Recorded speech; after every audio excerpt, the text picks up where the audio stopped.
Hello friends, ఇల్లు కట్టించుకునే ప్రతి ఒక్కరు ఈ వీడియో అయితే చూడండి. వీళ్ళు ఇల్లు కట్టించుకునే మొత్తం వాల్ కుట్టి మొత్తం అంతా అయిపోయింది. అయినా కూడా వీళ్ళు 9 నెలల తర్వాత కింద గ్రానైట్ ఫ్లోరింగ్ వేయాలని చెప్పి ఈ ఫ్లోరింగ్ వేసిన తర్వాత ఆ కటింగ్ అనేది వేయాలి. కాబట్టి ఆ కటింగ్ కోసం గోడ మొత్తం ఒక 8 ఇంచులు పలగొట్టినారు, 4 ఇంచుల గోడలు పలగొట్టినారు, 9 ఇంచుల గోడలు పలగొట్టినారు. టోటల్ మొత్తం ఇల్లు అంతా పలగొట్టినారు. అక్కడక్కడ మీకు ఫిల్లర్లు కూడా పలగొట్టినారు. చూడొచ్చు, ఇది 4 ఇంచుల గోడ. చూడండి, ఇంత చిన్న గోడ మొత్తం పలగొట్టినారు. ఇక్కడ దాదాపు ఒక 2 ఇంచులు లోపల పలగొట్టే లోపల ఇది స్ట్రెంత్ ఉంటుందా ఉండదా అనేది ఖచ్చితంగా మీరు కామెంట్ చేయండి. నేను కూడా తెలుసుకుంటాను. ఎందుకంటే ఈ మధ్యకాలంలో పక్కన వాళ్ళు ఎక్కువ చెప్పే మాటలు వింటున్నారు. ఓనర్స్ వాళ్ళకంటే పక్కన వాళ్ళ మాటలు ఎక్కువ వింటున్నారు. ఇది కూడా జరిగినది అంతే అండి. ఇక్కడ కూడా పక్కన వాళ్ళ మాటలు విని వీళ్ళు మొత్తం అంతా ఒక 8 ఇంచుల హైట్తో ఒక 2 ఇంచులు లోపలికి కొట్టేసినారు. ఉండేదే 4 ఇంచుల గోడలు. ఈ 4 ఇంచుల గోడలకి ఇంట్లో మొత్తం అంతా ఒక 2 ఇంచులు పలగొడితే ఏం వస్తుందో చెప్పండి. ఆ సైడ్ చూడండి, ఆ గోడ కిందికి పైకి ప్లాస్టింగ్ ఉంది కాబట్టి గోడ స్ట్రెంత్ ఎక్కువ ఉంటుంది. ఈ గోడ చూడండి, ఇది బాత్రూమ్ దగ్గర ఈ గోడ చూడండి ఎంత లోపల కొట్టేసినారో చూడండి. ఇది రేపొద్దున ఇది ప్రస్తుతానికి సింగిల్ ఫ్లోరే. రేపొద్దున ఇంకో ఫ్లోర్ కొడితే ఏమవుతుందనేది కూడా వాళ్ళకు కూడా తెలియదు. ఎందుకంటే చెప్పిండే వాళ్ళకి ఏం తెలియదు. ఫస్ట్ వీళ్ళకి ఏమో కానీ ఫస్ట్ చెప్పిండే వాళ్ళకి ఏం తెలియదు.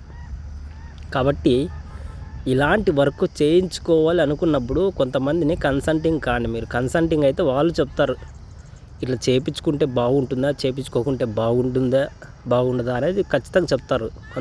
కొంతమంది ఇంజనీర్లను లేకుంటే బయట వాళ్ళని కాంట్రాక్టర్లను ఎవరిని అడిగితే వాళ్ళు చెప్తారు ఇది కరెక్టా కాదనేది వాళ్ళు కూడా చెప్తారు. నన్ను అడిగితే నేను ఒక టైల్స్ వర్కర్గా అయితే ఇది కరెక్ట్ కాదంటాను.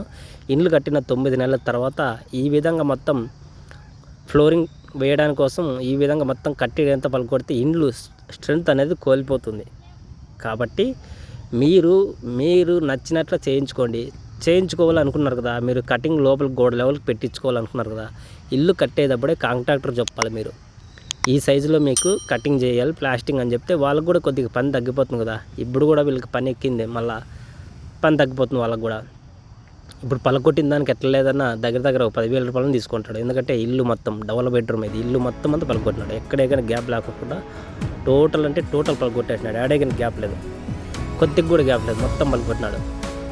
కాబట్టి ఇట్లా పలగొట్టించుకోవాలనుకునే వాళ్ళు ఖచ్చితంగా మీరు కాంట్రాక్టర్కి ముందుగానే చెప్పండి, ఇట్లా వేయాలనుకున్నాం మేము కటింగ్ లోపల కంటే ఆయన ఐడియా ఇస్తాడు. ఏం చేయాలనేది ఆయన ఐడియా ఇస్తారు. బిల్డింగ్ అయిపోయిన ఒక 8 నెలలు 9 నెలల తర్వాత ఈ విధంగా పలగొట్టుకుంటే క్యూరింగ్ మొత్తం కూడా ఆఫ్ చేసినారు వీళ్ళు. ఈ విధంగా పలగొట్టుకుంటే గోడలకి స్ట్రెంత్ ఎట్లా ఉంటుందో చెప్పండి మీరు చెప్పండి.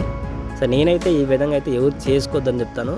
ఈ వీడియో చూసిన ప్రతి ఒక్కరికి కనీసం మీరైనా అర్థం చేసుకొని ఈ విధంగా అయితే చేసుకోవద్దండి. ఎందుకంటే ఎంతో ఇష్టపడి ఎంతో అప్పు చేసి అందరూ ప్రతి ఒక్కరితో పాటు మనం ఇల్లు కట్టించుకుంటాం కాబట్టి ఎంతో అప్పు చేసి కట్టించుకోండి ఇల్లుని. ఈ విధంగా ఎవరో పక్కన వాళ్ళు చెప్పినారని చెప్పి పలగొట్టించుకోదండి. మీరైతే కంపల్సరీగా మీరైతే ఈ పని చేయొద్దండి. చూడండి ఎంత లోపల కొట్టిన చూడండి. ఎక్కడ చూసినా మొత్తం టోటల్ ఒక్క గోడ మాత్రం విడిచిపెట్టినారు. ఎందుకంటే ఆడ వుడ్ వర్క్ వస్తుంది, ఆడ కటింగ్ రాదని విడిచిపెట్టేసినారు అంతే. చూడండి, ఇది 4 ఇంచులు ఉంది. ఈ 4 ఇంచుల గోడకి ఇంత పలకొడితే ఒక 2 ఇంచులు 3 ఇంచులు పలకొడితే ఇంక దానికి ఏం స్ట్రెంత్ ఉంటుందో చెప్పండి. ప్రస్తుతానికి ఇది సింగిల్ ఫ్లోర్, కింద ఫ్లోర్ కాబట్టి నేను ఎక్కువ చెప్తున్నాను. పై ఫ్లోర్ అయితే నేను ఎక్కువ చెప్పేవాడిని కదా, కానీ సింగిల్ ఫ్లోర్ కింద ఫ్లోర్ గ్రౌండ్ ఫ్లోర్ కాబట్టి గ్రౌండ్ ఫ్లోర్లో మాత్రం ఈ విధమైన పనులు చేయొద్దండి. అంటే తెలియని పనులు చేయొద్దండి. 3 పిల్లలు అంటే లెక్కేసుకొని మీరు 3 పిల్లల వరుసను కొట్టేసినారు మొత్తం అంతా. సో ఈ విధంగా వాళ్ళు చెప్పారు వీళ్ళు చెప్పారని చెప్పి మనమైతే ఈ విధంగా వర్క్ చేయించుకోకూడదు. మనం సొంతంగా ఏదైనా నిర్ణయం తీసుకొని చేయించుకోవాలి, కానీ వాళ్ళ కోసం వీళ్ళ కోసం మనం వర్క్ అయితే చేయించుకోవద్దు. ఇక్కడ చూడండి, ఫిల్లర్ దాదాపు 2.5 ఇంచు పలగొట్టినారు. ఈ ఫిల్లర్ కొట్టేటప్పుడు ఎంత ప్రెజర్ పడిండాలి ఆ డ్రిల్లింగ్ మిషన్ చెప్పండి మీరే. ఆ ప్రెజర్ ఎంత అయిండాలో మీరు చెప్పండి. ప్రెజర్ ఎక్కువ అవుతుంది కాబట్టి కొట్టేటప్పుడు ఆ డ్రిల్లింగ్ మిషన్ అంటే మామూలుగా ఉండదు, గోడ మొత్తం అదురుతుంది. డర్రని కొడితే ఆ వైబ్రేషన్కి గోడ మొత్తం అదిరిపోతుంది అది ఎక్కడ చూసినా. కాబట్టి మీరు కూడా చూసుకోండి జాగ్రత్త. ఇది చూడండి, 4 ఇంచుల గోడ ఎంత అయిపోయింది చూడండి, కట్టిపుల్లు అయిపోయినట్లు అయిపోయింది. ఇది చూడండి మరి ఎంత ఘోరమో. దీన్ని చూస్తేనే ఆశ్చర్యం అవుతుంది, ఇంకా ఎట్లా నిలబడుకుందని అనిపిస్తుంది నాకు. ఈ 4 ఇంచుల స్కటింగ్ లోపలికి వేయడానికి కోసం వీళ్ళు ఈ విధంగా చేపించారు, మొత్తం అంతా పలగొట్టించుకున్నారు. మనకైతే ఇట్లాంటి వర్కులు నచ్చవనుకో, కాకుంటే కూడా ఇంకా ఎవరైనా చూసి అప్రమత్తం అవుతారని చెప్పి నేను ఈ వీడియో కవర్ చేస్తున్నాను. అంతేగాని వాళ్ళకి ఏదో మనసుకి ఏదో దెబ్బ తగిలినట్టుగా కాదు. చాలామంది ఇలాంటి వీడియో చూసి ఈ విధంగా చేయించుకోకూడదని చెప్పి వాళ్ళకు కూడా కొద్దిగా అవగాహన వస్తుంది. వేరే వాళ్ళు మాట్లాడితే వినకూడదు అనమాట. మనం కొట్టిండేది ఈ విధంగా బలగొట్టిండేది, ఇది ఎంత అయిపోయి నుంచి వాళ్ళు ప్లాస్టింగ్ చేసేకి వచ్చినప్పుడు తెలుసు అంట వాళ్ళకి. ఇది ఇట్లా బలగొట్టినారు, ఇది ఎప్పుడు ప్యాకింగ్ అవుతుంది. మేము స్కటింగ్ వేసినాము, ఇంకా అది చూపించింటే ఇంకా బాగుంది మీకు. స్కటింగ్ వేసిన తర్వాత తొర్రలు ఉందంతా. ఆ తొర్రలు లేక ప్యాకింగ్ అనేది సరిగ్గా కాదు.